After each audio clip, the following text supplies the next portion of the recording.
Hey friends, we've got a full moon in Aquarius coming up on the 9th of August, and it is quite a very busy full moon. Lot is going on in the astrology, and a lot is going on in the world at the moment and in our lives. As we've said, 2025 has been a very big year and there's a lot more to come. So we've had all those outer planets moving into new signs, as we've mentioned, and at the moment they're actually configuring with making angles with each other to such a point that we have two what they call kite formations happening in the astrology. Okay, so the first one, what it's mainly made up of is a grand air trine. So grand air trine is when three planets are in the air signs. So we've got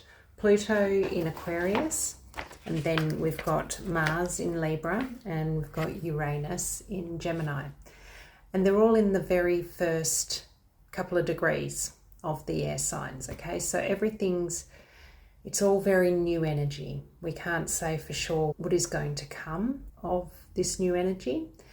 All of us will be feeling this in some way in our life. We can see it in the collective that in so many different ways, things are changing big time. And a grand air trine is actually a very supportive sort of energy. So we've got Mars there. Uranus is wanting to bring that change. Pluto and Uranus together they're bringing in big change, and Mars is there to bring it into the physical world, into us actually doing it, making the changes.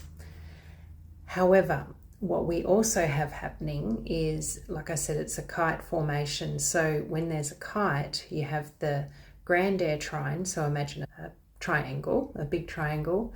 And then what is happening where Mars is at his point, directly opposite Mars, there is an opposition to Saturn and Neptune in Aries.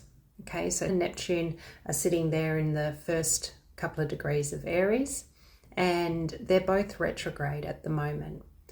So what that means is that Mars is wanting to take action and wanting to get going. He's got vision, he's got all the vision and ideas and the changes. They're bubbling and percolating, and he's ready to get going. But what's happening is Neptune, and it's slowing it down. It's saying, hang on, no, we're not ready. We need to have more structure. Have you thought about this? What about this? And so it feels a little bit stuck in energy as well. So there's this excitement wanting to get going, but then there's, it's like a bit of a back and forth. I'm ready. Here we go. No, I'm not. We can't do it yet. So then also there's another kite formation happening on the other side where opposite Pluto, we've got Mercury. Okay, so Mercury is there in the sign of Leo, directly opposite Pluto. And it's also retrograde at the moment as well. So all these oppositions, the planets that are opposite are retrograde. So Mercury's not ready. He's still got something to say. There's more information that is yet to come out, and we don't know what that information is yet, but it's something important that will help us be able to direct our vision the way we want it to go.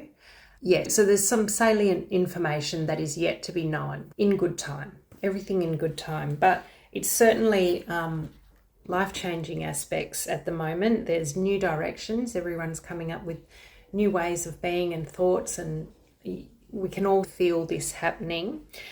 There's new creations, and just pay attention to those. The things that you can feel happening that excite you, that are just there, that's the direction you're meant to go. But you can't go full on action as yet. It's not time as yet. You need to just wait for all these retrogrades to go direct and wait for more information to be able to know what to do for sure. So we've also got Venus and Jupiter. They're in a conjunction in Cancer. A couple of days after the full moon, these two planets together, they're the planets which are meant to be more beneficial and lucky. It's a really good energy when you see those two coming together. So they will have something to share, but because of all this other energy that's going on with the two kite formations, that may bring a bit of challenge up. So you need to just be aware, because Cancer is a softer energy, so there may be some sort of opportunity that comes along that will be really helpful for you. But yeah, just be aware of that and try not to get too caught up in the drama of all the different little challenges that may appear with regards to the kite. Yeah, we do have a lot of information, a lot of energy that's to be had here at this full moon. The rest of 2025 is going to be so interesting to see how everything pans out from now and what everyone is going to be doing, because there's going to be so many different changes, and it'll be interesting to see what we individually can come up with and also what we will see happening on the world stage as well. So that's all I really wanted to speak to with the full moon today. I just always think it's nice to add in a little pull a card just to get some energy from the tarot to give us a bit of a message for this full moon. Really, the full moons, they work in cycles from the new moon. So the new moon in Aquarius happened back in January, at the end of January. So if you have a think about what was emerging for you at that point, you may see similar themes that have come out, or a cycle that's closing from around that time. Yeah, it's always good to pay attention to the new and full moon cycles of each planet, because you quite often see patterns happening in those regards. So the Page of Swords. So speaking of new ideas and new changes and bits and pieces, the page is very much a learning card. So in this time, I think that's something that we can utilize to our way of being able to pay attention, to gain as much information and experience as we can about a subject or whatever direction we're wanting to go into, because new pages are always sort of new thoughts and new ways of learning and being inexperienced but wanting to learn. So I think that's something that is very crucial for us to be doing at this moment before we take action. Look for the information that we need, learn, and have that in our pocket before we go forth with whatever changes we want to make. So I hope you have a good full moon, and I'd love to hear your comments. Enjoy your week.